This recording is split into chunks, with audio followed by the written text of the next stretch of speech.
ورحمة الله وبركاته. أهلا بيكم في قناة ساينس ببساطة مع ميس سارة. النهاردة إن شاء الله بإذن الله lesson 2 في concept 1 لجريد 4. لو ما شفتش lesson 1 أنا مقسمهولك على 2 boards، شوفهم الأول، ولو مش فاهم أي حاجة اكتبولي في الكومنتس، بفرح جدا بالكومنتس بتاعتكم. أي سؤال برد عليه باهتمام. طيب الليسون ده كمان أنا هقسمه، بس هقسمه على 3 boards، 3 أجزاء، علشان كل جزء تكونوا متمكنين فيه. اسمعوا الفيديو مرة واتنين وتلاتة، اي حاجة مش فاهمينها اكتبولي في الكومنتس، ويلا بينا نقول بسم الله. طيب احنا المرة اللي فاتت اتكلمنا عن الادابتيشن، وقلنا يعني ايه ادابتيشن، وفهمنا يعني ايه كلمة التكيف، وازاي الانيمالز او عموما الليفينج اورجانيزمز بتعمل ادابتيشن مع الانفايرومنت بتاعتها. طيب قالك بقى ان في 2 types من الادابتيشن، في نوعين من الادابتيشن، حاجة اسمها structural adaptation وحاجة اسمها behavioral adaptation. واحدة واحدة كده. كلمة structural adaptation يعني تكيف تركيبي. يعني ايه تكيف تركيبي؟ يعني في تركيب الكائن، يعني حاجة الكائن بيتكيف بيها مع الطبيعة، اوكي، بس هي حاجة ربنا خلقه بيها، موجودة في جسمه، مش هو اللي بيعملها. خلاص؟ طيب behavioral adaptation يعني حاجة الكائن هو اللي بيعملها عشان يعرف يتكيف مع ظروف البيئة. تمام؟ طيب تعالوا كده ناخد نوع ونفهمه بإكزامبلز عشان الموضوع يبقى بسيط في دماغنا إن شاء الله. أول حاجة هنتكلم عنها الستراكشرال أدابتيشن. تعالوا كده نعرف الديفينيشن بتاعه، التعريف بتاعه. بيقولك it's a change in the structure، يعني هو تغيير في الستراكشر، في التركيب of the animal's body، في جسم الحيوان على فكرة، أو الإنسان أو أي كائن حي عموما، to adapt its environment، عشان يعرف يتكيف مع البيئة بتاعته. طيب عايزين examples يا ميس. يعني مثلا السكفر اللي في البولر بير، اللي هو الفرو السميك اللي في البولر بير اللي في الدب القطبي، هل دي حاجة هو اللي بيعملها ولا دي حاجة ربنا اللي خلقه بيها؟ لا، دي حاجة ربنا هو اللي خلقه بيها، صح كده؟ يبقى ده structural adaptation، تكيف تركيبي في تركيبه في جسمه، مش حاجة هو اللي بيعملها. طب ايه كمان؟ فاكرين البلاد فيسلز اللي كانت موجودة في الفيد بتاعة البنجوين؟ طب ما دي كمان structural، اللي هي الأوعية الدموية اللي كانت موجودة في رجله. هل هو اللي عمل كده ولا ربنا خلقه كده؟ لا، ربنا اللي خلقه كده، صح؟ يبقى ده كده ايه؟ structural. يبقى ال structural adaptation هو نوع من ال adaptation، انه الكائن بيتكيف مع البيئة بس في تركيبه، فحاجة فيه مش هو اللي بيعملها، حاجة ربنا خلقه بيها كده. اوكي. طيب النوع التاني بقى اسمه ايه؟ اسمه behavioral adaptation، يعني تكيف في السلوك، تكيف سلوكي في سلوك الكائن الحي، حاجة الكائن الحي هو اللي بيعملها. التانية كانت change in structure، صح؟ لا، دي change in behavior، يعني تغيير في السلوك بتاع الكائن الحي. زي ايه مثلا؟ زي migration of birds، هجرة الطيور. هجرة الطيور دي هل حاجة في تركيبهم ولا هما اللي بيعملوا كده؟ هما اللي بيعملوا كده. زي ايه كمان؟ زي الليزر ديزرت looks for shade area. فاكرين السحلية بتاعت الصحراء لما كانت بتقعد تدور على shade area، يعني مكان ظل عشان تقعد فيه؟ ده كده هي بتعملها، حاجة هي اللي بتعملها، مش حاجة موجودة في تركيبها، مش حاجة موجودة في جسمها. اوكي. طيب قالك ان هناخد دلوقتي بقى الادابتيشن في some living organisms، التكيف في بعض الكائنات الحية.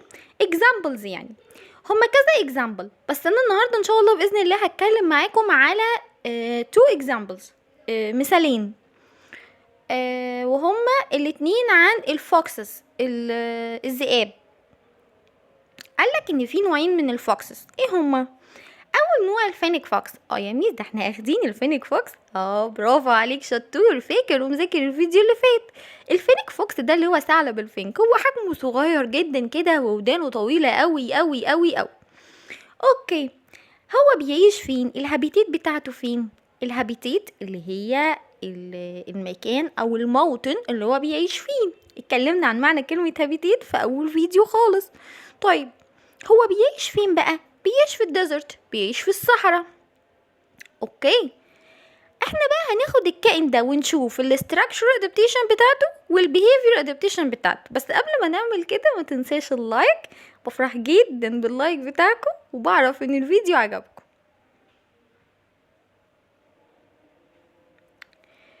تعالوا نشوفوا بقى الاستراكشر ادابتيشن والبيهيفير ادابتيشن بتاعه الفوكسز.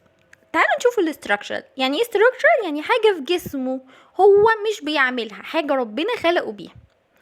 اول حاجه يا حبايبي هو عنده 10 colored fur. يعني ايه؟ يعني احنا اتكلمنا الفيديو اللي فات قلنا ان هو لون جلد او لون الفرو بتاعه شبه لون الرمله.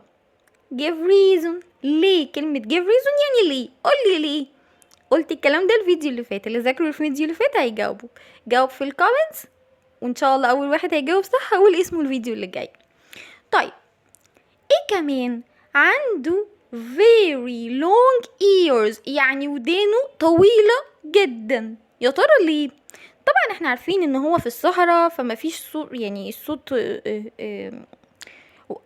بسيط قوي، يعني صوت الكائنات بسيط قوي زي صوت مثلا الثعبان او كده، فهو محتاج يسمع كويس. بس في حاجة تانية بقى، قالك ان الايرز بتاعته طويلة جدا. ليه؟ to lose heat to cool its body، يعني ودانه الطويلة دي كأنها بتخفف عنه الحر. ازاي؟ ودانه الطويلة دي بتخرج الحرارة الزيادة اللي موجودة في جسمه فتخلي البودي بتاعه كول. يعني ايه كول؟ يعني بارد. خلاص؟ طيب ده كده structural، يعني حاجة ربنا خلقه بيها مش حاجة هو اللي عاملها.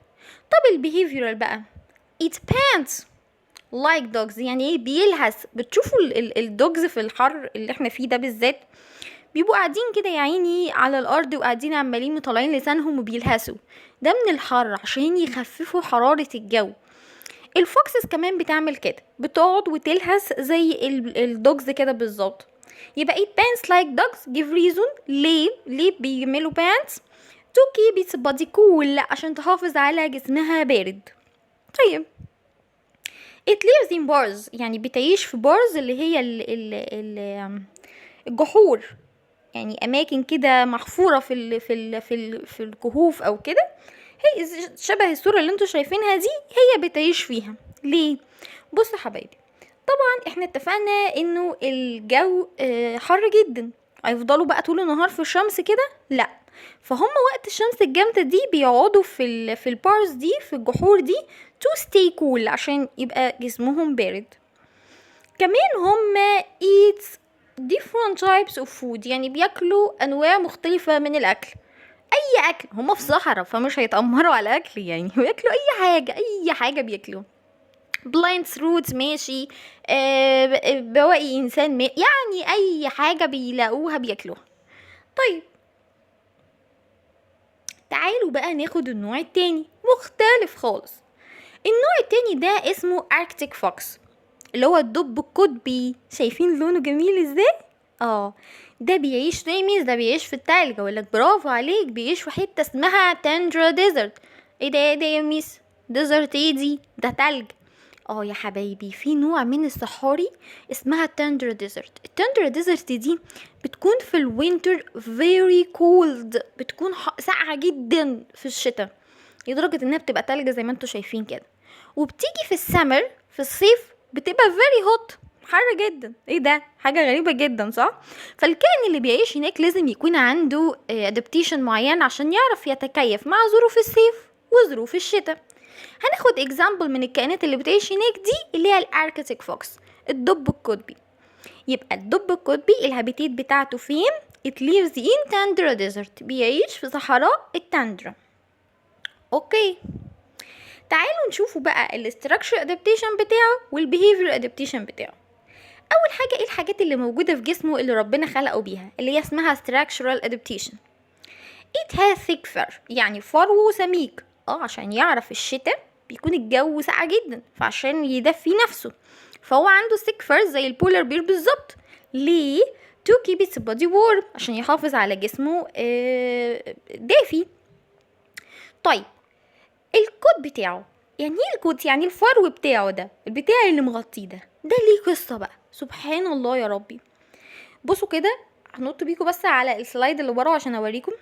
انتوا تعرفوا ان ده هو ده بالظبط، ده نفس الكائن، بس الفكرة فين؟ ان هو في السمر بيكون لونه براونش كده، يعني بيكون لونه مدي على بني. ليه؟ عشان بتكون صحراء بقى، فهو لو لونه ابيض كده هيبان جدا في الصحراء، فمش هينفع، صح؟ طيب الصورة التانية دي اللي هو لونه فيها ابيض ده كده في الوينتر، في الشتاء. ما هو في الشتاء سنو، تلج، فلو لونه بني هيبان جدا، اي حد هيقدر ياكله، وهو كمان مش هيعرف ياكل حد، الفريسة دايما هتشوفه فهتجري منه، صح؟ فسبحان الله، هو لون الفرو بتاعه الكود بتاعه بيتغير. في الوينتر بيكون لونه وايت، وفي السمر بيكون لونه براون. نرجع اللي احنا كنا بنقوله، يبقى الكود بتاعه in winter بيكون white ليه؟ to blend in with snow، عشان يعرف يستخبى في السنو. طيب in summer بيكون brown ليه؟ to blend with ايه؟ with tree، الشجر كده خلاص بيتساقط من عنه بقى التلج، بتبقى منطقة عشبية وفيها اشجار بسيطة كده، فلو هو لونه ابيض هيبان قوي طبعا، صح؟ طيب ايه كمان؟ احنا اتفقنا الفينيك فوكس كان عنده ودان طويلة عشان يطلع بيها الحرارة، طب ده بقى اساسا عايز يحتفظ بالحرارة، فسبحان الله ربنا خلق له الودان بتاعته ورجله قصيرين جدا جدا جدا، يبقى هو عنده short ears and legs. التاني كان عنده long ears مش كده، الفينيك فوكس، لكن الاركتيك فوكس عنده short ears and legs. ليه؟ to stay warm، عشان يحافظ على الحرارة اللي في جسمه، هو عايش في السنو بقى، اتفقنا. طب دي حاجات كلها structural، يعني حاجات ربنا خلقه بيها مش هو اللي بيعملها. تعالوا بقى نشوف البيهيفير، الحاجات اللي هو بيعملها عشان يعرف يتكيف مع البيئة. اول حاجة هو عامل زي الفينيك فوكس بالظبط، بيعيش في بارز، في جحور. ليه؟ ما الدنيا ساقعة قوي، ما هو زي ما التاني ما بيستخبى من الحر، ده كمان عايز يستخبى من السقعة، عايز مكان يدفيه.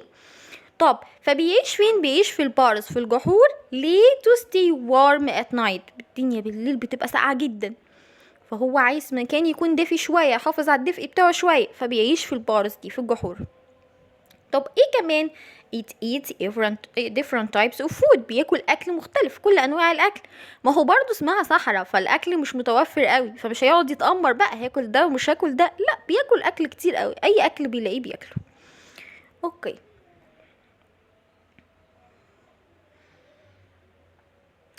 ناخد بقى الوردز بتاعتنا، اخر كل ليسون بناخد الوردز اللي لو حفظتها هتعرف تحل اي سؤال ان شاء الله باذن الله عن البارت ده.